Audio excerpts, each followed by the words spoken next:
नमस्कार दोस्तों। भगवान श्री कृष्ण और अर्जुन कहीं जा रहे थे तो रास्ते में चलते चलते उन्होंने देखा कि 3 कुएं एक साथ हैं। जब एक कुआं छलकता था पानी से तो दोनों कुओं को भर देता था, और जब दोनों कुएं छलकते थे तो उस एक कुएं को वो नहीं भर सकते थे। तो भगवान श्री कृष्ण और अर्जुन ये देख रहे थे। तो अर्जुन ने भगवान से पूछा कि हे भगवान, ये क्या तरीका है? जब दोनों कुएं एक साथ छलकते थे फिर भी वो एक कुएं को नहीं भर सकते थे, और जब एक कुआं छलकता था तो दोनों कुओं को भर देता था। तो भगवान श्री कृष्ण कहने लगे, ये कलयुग की आहट है अर्जुन, जो 2 बेटे मिलकर भी एक पिता का पेट नहीं भर सकेंगे, लेकिन एक पिता दोनों बेटों का पेट भर सकेंगे। एक बार जब कलयुग में और नारद जी में बहस हो गई तो नारद जी कहने लगे, मैं ब्रह्मा जी का मानस पुत्र हूं। तो कलयुग कहने लगा कि मैं भी उनका बेटा ही हूं और मेरा राज लंबा ही चलेगा, इसलिए नारद जी आप चले जाइए यहां से। नारद जी क्रोध स्वर में कैलाश पर्वत पर गए। वहां देखा भगवान शिव जी और अन्य नंदीगण नहीं है। तो नारद जी विलाप करने लगे और भगवान को पुकारने लगे। तो भगवान शिव शंकर ने उन्हें तो नारद जी ने कहा, भगवान आप साक्षात प्रकट होइए और अदृश्य रूप में आप हमें दर्शन क्यों दे रहे हैं? तो भगवान शिव शंकर ने कहा कि हे नारद, ये कलयुग आरंभ हो चुका है और हम देवी शक्तियां सारी विलुप्त रहेगी और मैं तुमको दर्शन नहीं दे सकता।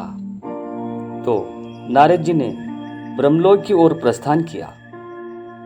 भगवान नारद जी ने ब्रह्मदेव जाकर ब्रह्मा जी को प्रणाम किया और बोले कि हे ब्रह्मदेव, आपको कलयुग को प्रकट करने की आवश्यकता ही क्यों है?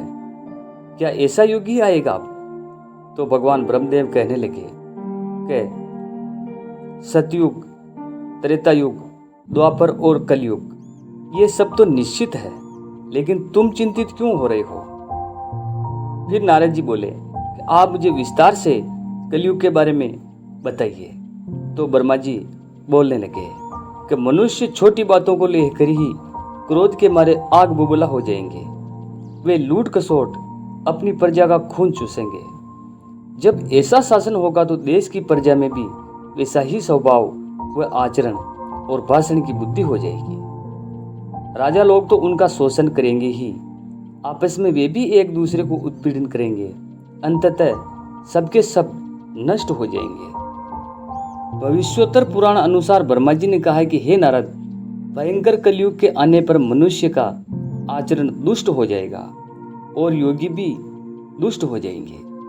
संसार में परस्पर विरोध फैल जाएगा और विशेषकर राजाओं में चरित्रहीनता आ जाएगी। देश देश और गांव गांव में कष्ट बढ़ जाएंगे। संत जन दुखी होंगे। अपने धर्म को लोग छोड़कर दूसरे धर्म का आश्रय लेंगे। देवी देवताओं का देवत्व भी नष्ट हो जाएगा और उनका आशीर्वाद भी नहीं रहेगा। मनुष्यों की बुद्धि धर्म से विचलित हो जाएगी। महर्षि व्यास जी के अनुसार कलयुग में मनुष्यों का वर्ण आश्रम संबंधी प्रवृत्ति नहीं होगी। वेदों का पालन कोई नहीं करेगा। कलयुग में विवाह को धर्म नहीं माना जाएगा। शिष्य गुरु के अधीन नहीं रहेंगे। पुत्र भी अपने धर्म का पालन नहीं करेंगे। कोई किसी भी कुल में पैदा क्यों न हुआ हो, जो बलवान होगा वही कलयुग में सबका स्वामी होगा। सभी वर्णों के लोग कन्या बेचकर निर्वाह करेंगे। कलयुग में जो भी किसी का वचन होगा वही शास्त्र माना जाएगा।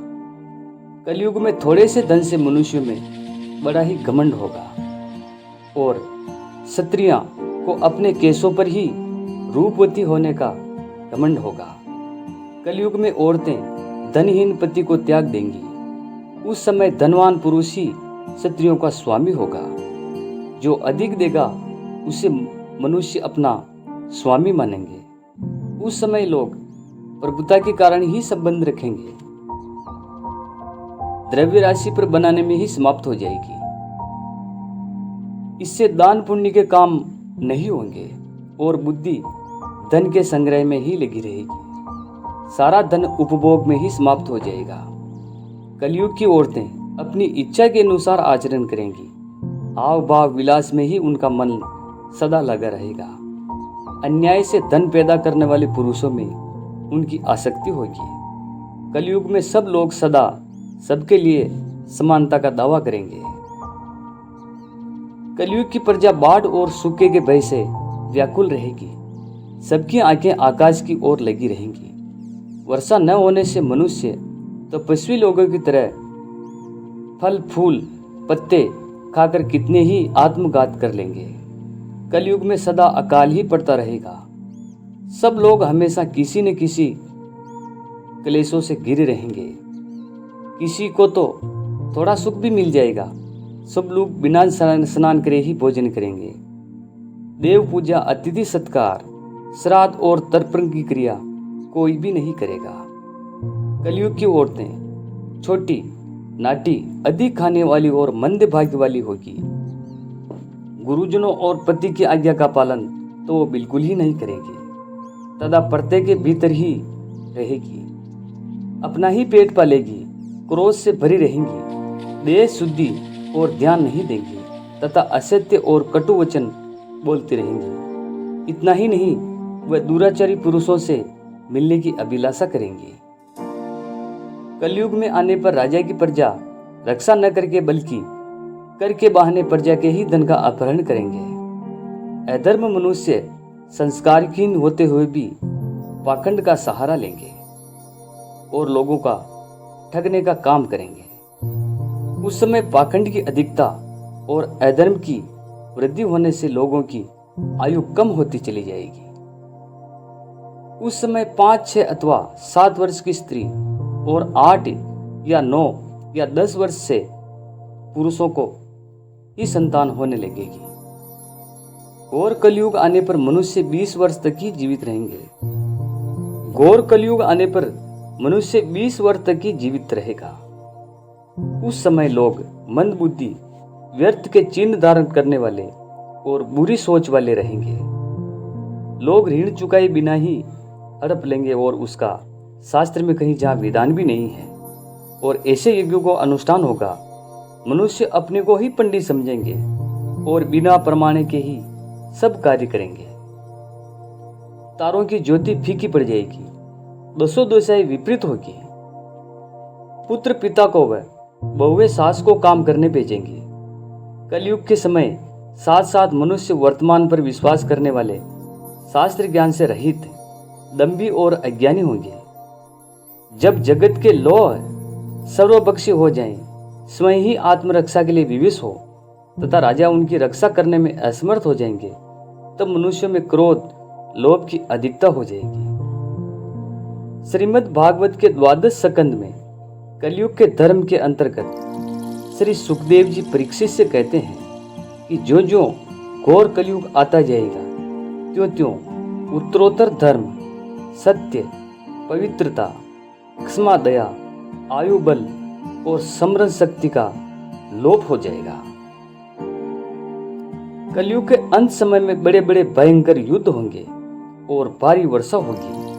प्रचंड आंधी और जोरों की गर्मी पड़ने लगेगी। लोग खेती काट लेंगे, कपड़े चुरा लेंगे, पानी पीने का सामान और अन्य बर्तन भी चुरा लेंगे। चोर तो अपने ही जैसे चोरों की संपत्ति चुराने लगेंगे। हत्यारों को भी हत्या होने लगेगी। लोगों की आयु भी कम होती जाएगी। यह भी कहा जाता है कि कलयुग में एक समय ऐसा आएगा जब सभी पुरुष स्त्रियों के अधीन होकर जीवन यापन करेंगे और पाप का बोलबाला चारों दिशाओं में होगा। मनुष्य सात्विक जीवन की जगह तामसी जीवन जीने में विश्वास करेगा। ब्रह्मा जी नारद जी कहने लगे, कलयुग के 5000 साल बाद गंगा नदी सूख जाएगी और वापिस बैकुंठ धाम लौट जाएगी। जब कलयुग के 10,000 वर्ष पूरे हो जाएंगे, तब सभी देवी देवता पृथ्वी छोड़कर अपने धाम लौट जाएंगे। इंसान पूजन, कर्म, व्रत, उपवास और सभी धार्मिक कार्य करना बंद कर देंगे। और एक समय ऐसा भी आएगा, जमीन से अन्न उपजना बिल्कुल ही बंद हो जाएगा और पृथ्वी जलमग्न हो जाएगी। इसके बाद कलयुग के अंत में जिस समय कल की अवतार अवतरित होंगे, उस समय मनुष्य की परम आयु केवल 20 या 30 वर्ष होगी। जिस समय कल की अवतार पाए लेंगे तब मनुष्य की लंबाई काफी घट चुकी होगी। तो दोस्तों, ये था हमारा कलयुग के प्रति वीडियो। अगर आपको वीडियो अच्छा लगे तो इसे लाइक करें और नए हैं तो हमारे चैनल को सब्सक्राइब करें। धन्यवाद दोस्तों।